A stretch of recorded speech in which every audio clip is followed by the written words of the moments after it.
because when you put the plate, the ink has to sink into the paper, and if it's not wet, it doesn't. Printmaking? No?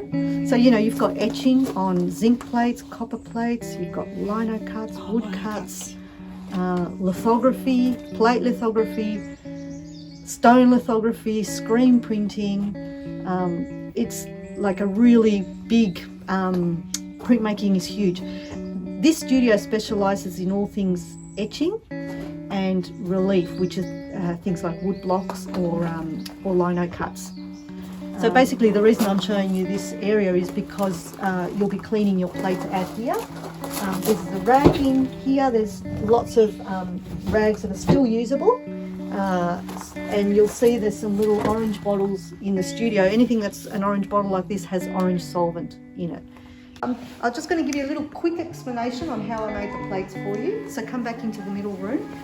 Your implements, cutting mats, rulers, everything's here, guillotine. Not that you'll really need the guillotine. We are not cutting much today. Maybe just a I thought maybe for chincolet or somebody might, I don't know, whatever, but cool. That's here.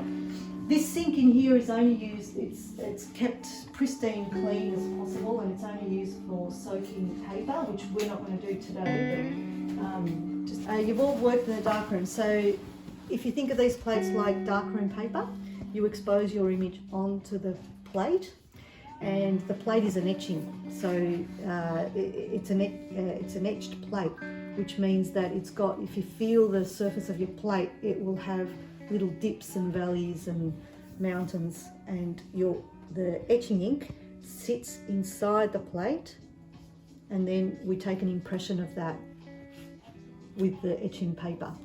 So that's how an etching works. So the ink is actually going to be embedded into the plate, as opposed to a relief print like a lino cut, where you roll the ink over the surface of the plate, and the paper just picks the ink up off the surface. These are etchings, and the paper picks the ink up from inside the plate. That's why the paper needs to be wet or damp. Yeah, so we're using damp paper so that the paper fibres can mould themselves into the plate. And it goes through a lot of pressure through the etching press. How I make these plates is that I print the image. I'll just grab your plate as an example. Yeah. So I've got the image, and you can see here on the screen I've got everyone's image because I did all of these on one big plate and then I cut them up.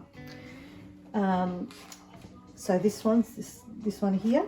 So I would print the image on the plate, and I print it through an inkjet printer with this front feed section. So I would put the plate in here, press print after I've done some funky stuff to it called the calibration. I would feed the plate in, press print, it would print the image on the plate. So an unexposed plate looks like, so that's what it just looks like without anything on it. And I buy the plates in bulk in big, A2. What's the material? Polymer, which is plastic. Photosensitive polymer. These plates are used in the commercial printing industry to print packaging and so forth. So I'm just repurposing them for an art purpose. That's cut off plate. So the image is printed onto the plate and then exposed with UV light, and that's a light box with LED lights. Plate goes in there, press start, and it just exposes. It's not exposing because this plate's already cured. And I'll expose it for a minute. Then once the plate's exposed, the polymer is a water-soluble polymer, which means it dissolves with water. So the UV light has the action of hardening the polymer, and the water, the etching part, which is done with water, has the action of dissolving the polymer. So if you have a positive image printed on a plate, the parts of the polymer that haven't received UV will wash away, and the parts that have will harden. And that etching will happen in relationship to the tones of your image, and that's what creates the etch on the plate. So I would take it out of there, I'd bring it over to the sink and etch it in water here. And when I put the plate into water, that layer of inkjet just washes away. And then you're left with that. And then the plate has to be... Right, that's why you were positive, because I was getting confused with negative, positive. Yeah, we work with Okay, positive. cool. The plate then is hardened, dried and hardened, cured, cut, file the edges, and it's ready to print. And that's how you make a plate in a 5-minute introduction. So you take your bit of paper, pop it on the blotting, wrap this up. When you block paper, you want to make sure that you leave absolutely no watermarks on it. And so see how that's still got some shiny bits because it's got water. So you go to cleaner, you go to dry paper, you do it again. You probably blot it maybe 4 or 5 times. So I'm just mixing some straight black ink, and you have to warm up the ink before you use it. That's why I'm... You're increasing its viscosity. Yes, Nick. Mostly just... So I'm going to put a bit of ink on the plate. Stuff down? It's magnetic. It's a magnetic. Okay. Tacking onto that, which looks wonderfully clever. It's very clear. Yeah, you're not... Otherwise you're chasing the plate. And you'd have to hold it, wouldn't it? Yeah, you can. You can hold a plate. There's lots of different techniques that you can use. So once you've got your ink on the plate, and you can see I've put it on quite sparingly. You don't want to have a lot of ink on. The less ink you have, the better, but it's got to be a good coverage. Squeegee, a nice thin film.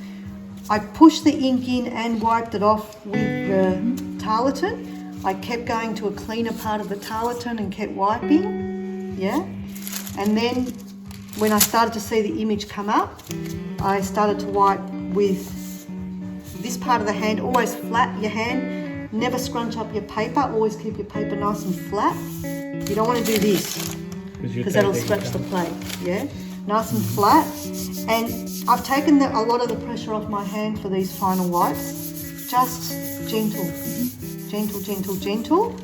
When I finish that, final wipe with a tissue, and that's the gentlest wipe. Hardly any pressure on my hand. And don't put too much ink in each of it.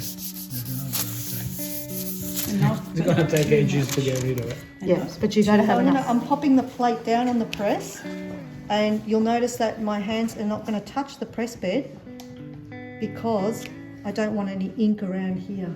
So I'll put my plate down, I've still got my gloves on, and then I take my gloves off. And if I need to make an adjustment to where the plate is, I just do it with sort of a little bit with my fingers without getting any ink everywhere. And hang on, where are my nippers? I'll go and get some nippers and put them out there. Maurizio will show you how to line up one edge and then very carefully just you roll your paper on. You don't drop it, you just roll it on and hold it straight. Okay, now I'm just going to hang up. I need to get some paper. What? Aspetta. So the next time it goes through, it'll just have that little bit more. You only go through once, and then the next person will go through again and put it through. So, yeah, they're the drying racks. Now you clean it. 4 days? Yeah, you'll take home wet prints. Just a little bit of orange solvent on the rag, not on the press, just on the rag, that's enough. And you clean your press for the next person.